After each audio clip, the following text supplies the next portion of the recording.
Hello दोस्तों, स्वागत है आपका सीए सेंटर दिल्ली में। आज इस विषय में जिसका नाम है मूल अधिकार, फंडामेंटल राइट।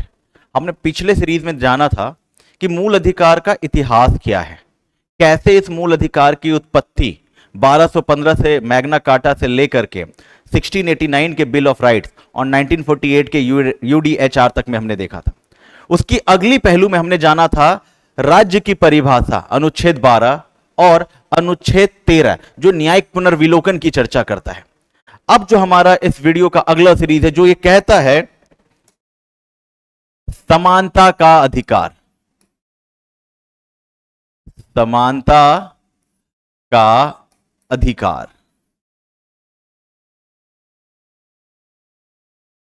इक्वालिटी।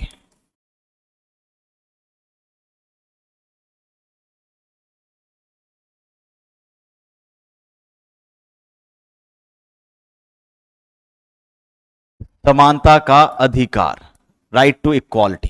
क्या है ये समानता का अधिकार? क्यों है ये समानता का अधिकार? जनरली क्या होता है जब आप लोग समानता का अधिकार पढ़ रहे होते हैं,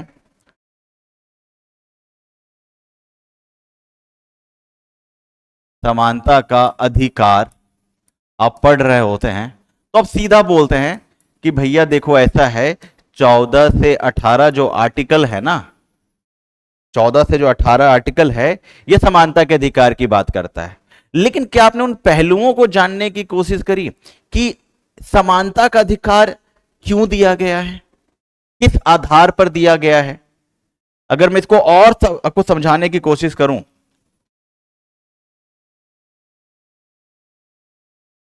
अनुच्छेद 14,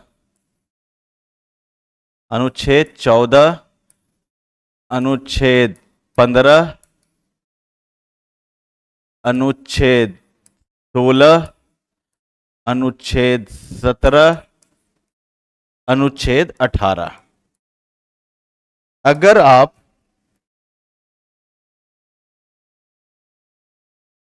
आप इन अनुच्छेदों पे चर्चा करेंगे ना, एक एक आर्टिकल पे जब हम भी समझेंगे, जैसे अनुच्छेद 14 ये मुख्य आधार है, बाकी 15, 16, 17, 18 का कहता है राइट टू इक्वालिटी, समानता का अधिकार। ये पूरा बक्सा ही, ये पूरा जो बॉक्स है यही कहलाता है समानता का अधिकार, ये जो है। लेकिन आखिर समानता का अधिकार क्यों है? अनुच्छेद 14 क्या कहता है? Right to equality and equal protection of law. Right to equality, हर कोई समान है, और विधि के सम्मुख समान संरक्षण, राइट टू इक्वालिटी और इक्वल प्रोटेक्शन ऑफ लॉ। सबसे पहला इसके दो भाग हैं, एक है right to equality, right to equality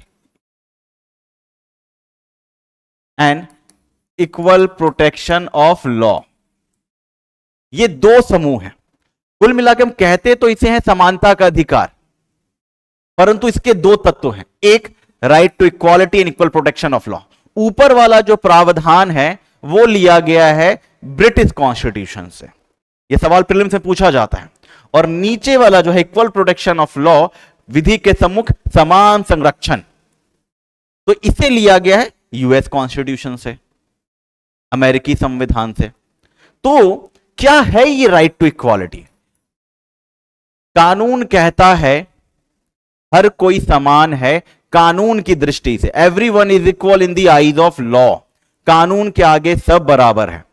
अगर आप एक मंत्री हैं, अगर आप एक अपराधी हैं और आपने कोई अपराध कारित किया है, तो विधि के दृष्टिकोण से आप सब समान हैं, आपको कोई स्पेशल प्रिविलेज नहीं मिलेगा। अगर किसी बहुत बड़े उद्योग घराने के अगर व्यक्ति ने अगर अपराध कारित किया है, तो कानून की दृष्टि में हर एक व्यक्ति समान है। तभी तो कहा जाता है कानून के ऊपर एक पट्टी बंदी होती है जो ये नहीं देखता कि अब किस राजघराने से आप अब एक अपराधी हैं और इस कटघरे में खड़े हैं।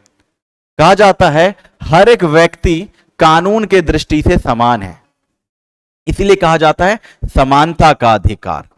यहां पर कानूनी दृष्टिकोण से सब बराबर है, इसलिए अनुच्छेद 14 को कहा गया है राइट टू इक्वालिटी, हर कोई समान है।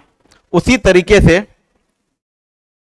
अनुच्छेद 15 ये बड़ा इंपॉर्टेंट है, ये मुख्य अनुच्छेद है और बाकी के सब इन्हीं के आधार तत्व हैं। देखते हैं कैसे।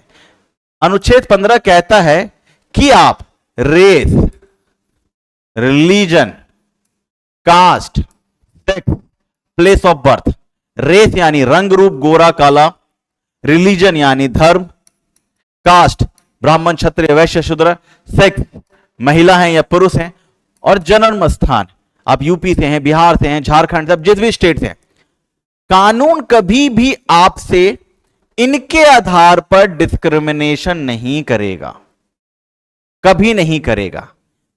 We can not discriminate on the ground of race, religion, caste, sex, place of birth. कहा जाता है कानून की दृष्टि में सब बराबर है, सब कोई समान है, और यह वो आधार है जिसके आधार पर आप डिस्क्रिमिनेट नहीं कर सकते। परंतु जो आरक्षण की व्यवस्था है वो इसी के आधार तत्व में छुपा हुआ है। कहा जाता है समाज का कुछ दुर्बल वर्ग है जिससे हमें आगे लाना है, तो वहां पर एक युक्ति युक्त रूप से हम उनके लिए अलग से प्रावधान कर सकते हैं। तो कहा जाता है कि हमने कहा है कि we will not discriminate on the ground of race, religion, caste, sex, place of birth, परंतु कुछ ऐसे आधार है जिन पे हम इन्हें कुछ विशेष उपबंध और प्रावधान दे सकते हैं, जो अनुच्छेद 15 कहता है। यानी कि कानून के आगे सब बराबर है, इनमें हम कोई डिस्क्रिमिनेट नहीं करेंगे, परंतु जो पिछड़ा समूह है उन्हें हमें आगे लाने के लिए कुछ ना कुछ थोड़ा मेहनत करना पड़ेगा। अनुच्छेद 16 कहा जाता है पब्लिक अपॉइंटमेंट, लोक नियोजन की नियुक्ति में समानता का अधिकार। लोक नियोजन, पब्लिक अपॉइंटमेंट, कहा जाता है जब कोई सरकारी नौकरी आएगी, वैकेंसी आएगी, तो किसी भी ग्राउंड पर विभेद नहीं किया जाएगा, कोई डिस्क्रिमिनेट नहीं किया जाएगा, सब कोई बराबर रहेगा। पब्लिक अपॉइंटमेंट, सरकारी नियोजन में जब सब कोई बराबर रहेगा तो फिर क्यों आप किसी व्यक्ति विशेष वर्ग समूह को एक अलग से तवज्जो देते हैं।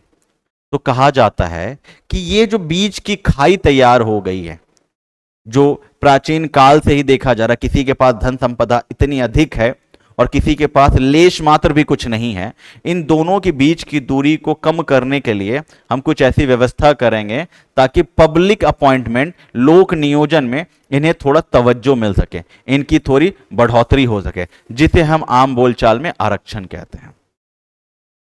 यह बड़ा इंटरेस्टिंग है अनुच्छेद 17। क्यों इंटरेस्टिंग है अभी आपको पता चलेगा। अनुच्छेद 17 कहता है अस्पृश्यता, अनटचेबिलिटी, इसकी समाप्ति करनी है, छुआछूत की समाप्ति करनी है। जब यहां पे कास्टिज्म जैसा शब्द लिखा हुआ है, फिर यहां पे छुआछूत की व्यवस्था क्यों, ये बड़ा इंटरेस्टिंग है। आप लोगों ने मुख्यतः पढ़ा होगा कि हमारे देश में 4 प्रकार की जातियां हुआ करती थी, ब्राह्मण, क्षत्रिय, वैश्य, शूद्र, लेकिन एक 5वीं जाति होती थी जिसे कहते थे चांडाल।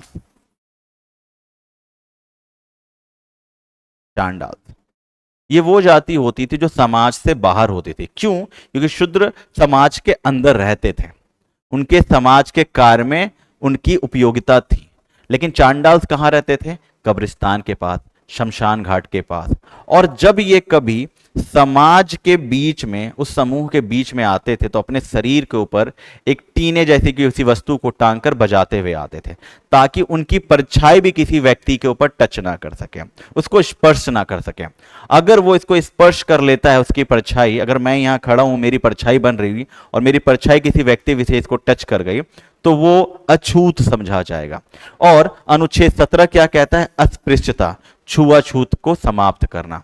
इसकी उत्पत्ति इसी चांडाल्स में छुपी हुई थी कि जब वो समाज में आते थे तो कुछ ना कुछ टीना बजाते हुए आते थे, ताकि कोई भी समाज का व्यक्ति उसकी परछाई से भी दूर हो जाए। अब धीरे धीरे ये व्यवस्था इतनी जटिल हो गई कि इन चांडाल्स को शूद्रा के साथ मर्ज कर दिया गया और दोनों को एक स्थिति में ला दिया गया, परंतु छुआछूत का भेदभाव समाप्त नहीं हुआ। तो सरकार ने क्या करा, जब अनुच्छेद 17 का क्रियान्वयन, जो कि हमारे देश में 1950 से ही यह व्यवस्था लागू थी, परंतु जातिवादी मानसिकता ने कभी इस चीज से निकलने नहीं दिया। तो सरकार को इसके लिए अलग से कानून बनाना पड़ा, जिसको आम बोलचाल में schedule caste and schedule tribes atrocity act कहते हैं, अनुसूचित जाति जनजाति अत्याचार निरोधक अधिनियम 1989। इस कानून की आधारशिला अनुच्छेद 17 में छिपी हुई है। अनुच्छेद 17 कहता है अगर आपने किसी के साथ इस प्रकार का दुर्व्यवहार किया, छुआछूत जैसी व्यवस्थाएं की, तो आपके ऊपर कानूनी कार्यवाही की जाएगी। और चूंकि इस अनुच्छेद 17 का पालन लोग नहीं कर पा रहे थे, तो सरकार को अलग से कानून बनाना पड़ा, जो मैंने कहा SC/ST एट्रोसिटी एक्ट 1989। अब अगला बड़ा इंपॉर्टेंट आता है अनुच्छेद 18, कहते हैं उपाधियों का अंत। उपाधियों का अंत क्या है? ये उपाधियों का अंत आपने सुना होगा, मूवीज देखी होगी, जब राजा महाराजा ये जितने बड़े बड़े लोग होते थे, जब ये समाज में आते थे, तो उनके नामों के साथ एक हाईली पिच में, एक ऊंची आवाज में श्री श्री परम भट्टारक महाराजा धीराज समुद्रगुप्त जी, श्री श्री पीर जलालुद्दीन मोहम्मद अकबर, इस प्रकार के नामों का संबोधन करने के लिए और समाज में उनके दर्जे को ऊंचा दिखाने के लिए कि समाज में ये सबसे ऊंचे हैं, इनके नाम के साथ कुछ उपाधियां जोड़ी जाती थी। जब कोई व्यक्ति किसी युद्ध को जीतता था, तो उसके नाम में कुछ ना कुछ शब्दों का समावेश कर दिया जाता था। जैसे गुप्ता में देखेंगे आप, श्री श्री परम भट्टारक महाराजा धीराज समुद्रगुप्त जी, श्री श्री महाबलाधिकृत श्री समुद्रगुप्त, श्री चंद्रगुप्त। ये नाम क्या है? ये वास्तव में ये उपाधियां एक ऐसी व्यवस्था थी जो समाज के अन्य लोगों से इनका दर्जा ऊंचा रखा जाता था, इसलिए इन उपाधियों को शामिल किया गया।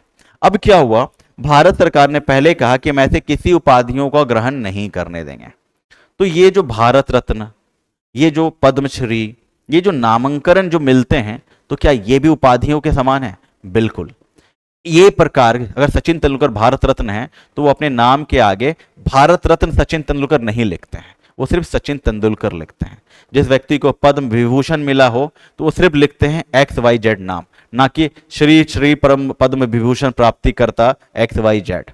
क्योंकि ये उपाधियां कहीं ना कहीं अन्य लोगों से आपके बीच में असमानता क्रिएट करती हैं, असमानता पैदा करती हैं। इसी की समाप्ति के लिए उपाधियों का अंत किया गया। परंतु जिन्होंने शैक्षणिक उपाधियां प्राप्त की हैं, अगर मेरी PhD हो चुकी है और मैंने अपना नाम डॉक्टर XYZ रखा है, तो ये जो शब्दावली है डॉक्टर, ये मेरी उपाधि है जो मैंने शिक्षा के क्षेत्र में ग्रहित की है। अगर मैं सेना का रिटायर्ड कर्नल हूं, रिटायर्ड मेजर हूं, तो मैंने देश की सेवा करने के लिए वो उपाधि अपनी प्राप्त की थी। तो इन प्रकार की उपाधियों को छोड़ करके बाकी जो अन्य उपाधियां हैं, जैसे भारत रत्न श्री सचिन तेंदुलकर, श्री पद्मश्री, पद्म विभूषण वगैरह वगैरह। यहां तक कि आपको एक इंटरेस्टिंग फैक्ट बताऊं, अगर आपको किसी विदेश से किसी उपाधि को प्राप्त करने के लिए बुलाया जाता है कि मैं आपको अमेरिका US का सबसे बड़ा सर्वोच्च सम्मान देना चाहता हूं, आपको सर्वोच्च सम्मान की प्राप्ति के लिए, आपको उस उपाधि की प्राप्ति के लिए सबसे पहले भारत सरकार से परमिशन लेना होगा। जब आप भारत सरकार से परमिशन लेंगे और सरकार आपको अनुमति देती है, तब जाकर के आप उस विश्व जो भी आपको उपाधि प्रदान कर रही हो, तब आप प्राप्त करेंगे। वरना अगर आप उस उपाधि को लेकर के आते और अपने नाम के साथ संबोधन करते हैं, तो कहीं ना कहीं अनुच्छेद 18 का उल्लंघन है। इस प्रकार आप देखेंगे कि कैसे अनुच्छेद जो 14 है कहता है समानता, या ये पूरा जो बॉक्स है, ये जो पूरा बक्सा है, जो कहता है इस देश में समानता के दृष्टिकोण से हर एक व्यक्ति बराबर है। Everyone is equal in the eyes of law, कानून की दृष्टि से सब बराबर है। तो कैसे? अनुच्छेद 15 कहता है you can not discriminate on the ground of race, religion, caste, sex, place of birth. अनुच्छेद 16 कहता है पब्लिक अपॉइंटमेंट में, सरकारी नियोजन में सब बराबर है। अनुच्छेद 17 कहता है अस्पृश्यता का अंत करो, छुआछूत की समाप्ति करो, क्योंकि हर एक कोई बराबर है। उपाधियों का अंत करो, क्योंकि ये उपाधियां हैं जो एक व्यक्ति से दूसरे व्यक्ति के बीच में गैप क्रिएट करती हैं, मतभेद क्रिएट करती हैं। अगर मैं अपने वीडियो को अगर सारांश के रूप में कहूं, तो समानता का अधिकार, समानता का अधिकार एक मूल अधिकार होने के साथ साथ, एक मूल अधिकार होने के साथ साथ व्यक्ति, इंसान को इंसान समझने वाला अधिकार है, ना ही उसके जाति के आधार पर, ना उसके धर्म के आधार पे, ना उसके रंग रूप के आधार पर विभेद करने वाला अधिकार है। इसीलिए कहा जाता है भारतीय संविधान का जो मूल अधिकार का खंड है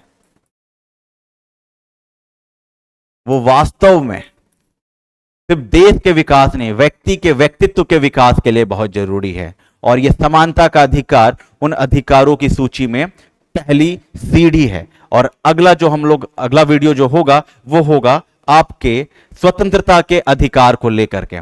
तब तक के लिए आप हमें विदाई दें। धन्यवाद।